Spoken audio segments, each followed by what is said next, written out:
नमस्कार। स्वागत है आपका कहानी गोल्ड चैनल में। आइए सुनते हैं मालती जोशी जी की लिखी कहानी कोरोना में सास बहू। अम्मा जी कहाँ जा रही हैं? मैं कहाँ जाऊंगी और मुझे कौन जाने देगा। जाने के लिए कोई ठौर भी है? मंदिर तक तो बंद है। फिर ये नई नकोर साड़ी? ऐसी नई भी नहीं है, 2 बार पहन चुकी हूं। मैं ना वही साड़ियां पहनकर ऊब गई हूं। अब मैं एक एक करके अलमारी में रखी सारी साड़ियां पहनने वाली हूं। तुम रोज रोज मुझे टोकना मत। इन दिनों प्रेस वाला नहीं आ रहा है, पता है ना? पता है, मैं गद्दे के नीचे दबा दूंगी, प्रेस हो जाएगी। पर मैं कहती हूँ नई साड़ियों की क्रीज बिगाड़ने की जरूरत क्या है? न यहाँ कोई आने वाला है, न हम कहीं जाने वाले। मुझे देखिए, 5 मैक्सियों में मैंने पूरे 5 महीने निकाल दिए। तुम्हारी बात और है बहू, तुम अभी खूब पहनोगी, खूब ओढ़ोगी। मेरे पास इतना समय नहीं है। क्यों? अरे वो कोरोना वाले कह रहे हैं ना कि इस बीमारी में बड़े बूढ़ों को बहुत खतरा है। कहीं मर आ गई तो साड़ियों की साध मन में ही रह जाएगी। बेकार की बातें मत कीजिए। अरे सच कह रही हूँ, मंदिर में पंडित जी एक दिन एक संत की कथा बता रहे थे। संत जी बीमार थे। उन्हीं दिनों उनका एक शिष्य उनके लिए हिरण की खाल के सुंदर जूते बनाकर ले आया। संत का मन बहुत हो रहा था वे जूते पहनने का, पर मौका ही नहीं आया। वह मन में जूतों की चाह लिए ही चले गए। फिर अगले जन्म में एक जूते बनाने वाले परिवार में ही जन्म लिया। मैं भी साड़ियों को मन में लेकर चली गई तो फिर किसी जुलाहे के यहाँ जन्म लूंगी। तो अच्छा है ना, आप भी कबीरदास की तरह दोहे रचना। अरे नहीं, हर कोई कबीरदास या रामदास थोड़े ही हो सकता है।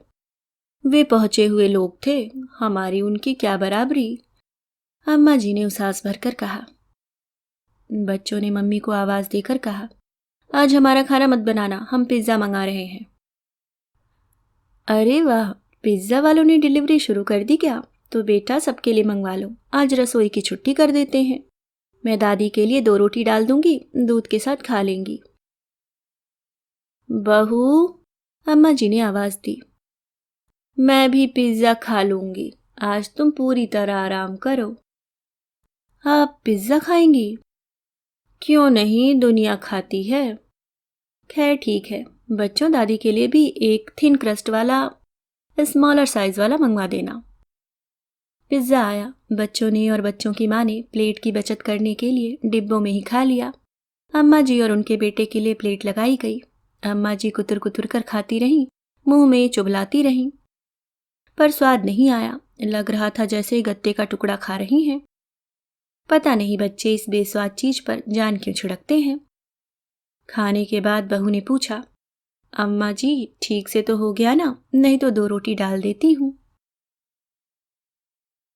नहीं नहीं, ठीक से हो गया है, बस रात को थोड़ा दूध दे देना। बहू समझ गई, इसलिए उसने दूध के साथ 2 बिस्किट भी रख दिए। डपट कर कहा, कोई बहसबाजी नहीं होगी, चुपचाप खा लीजिए। मुझे मालूम है आपका पेट नहीं भरा। पेट तो भर गया था रे, पर मन नहीं भरा। मैंने तो कहा था 2 रोटी डाल देती हूँ, कितनी देर लगती। तुम तो बना देती बनाती हो, पर मेरा ही मन जिद कर गया। लगा कि देखूं तो क्या चीज है जो बच्चे इतने चाव से खाते हैं। हमेशा सोच कर रह जाती थी, आज खाकर देख ली। अच्छा हुआ वासना मिट गई, भ्रम टूट गया, नहीं तो यह इच्छा मन में लिए ही चली जाती। आप हमेशा जाने की बातें क्यों करती हो? अरे यह मरा कोरोना है ना, डराए हुए है, पता नहीं कब बुलावा आ जाए। बुलावे से डर लगता है, भजन पूजन करने लगो। पिज्जा की बात मत सोचिए, बहू ने कहा। अम्मा जी ने मुंह बिचका दिया। पर उपदेश कुशल बहु तेरे। संध्या बत्ती के बाद अम्मा जी ठाकुर जी से प्रार्थना कर रही थीं। हे भगवान जी, हमें बुलाने की जिद मत करना, ये अमराज जी को थोड़े दिन वहीं रोके रखना। वह जब पूजा घर से बाहर आई तब बहू ने परिहास किया।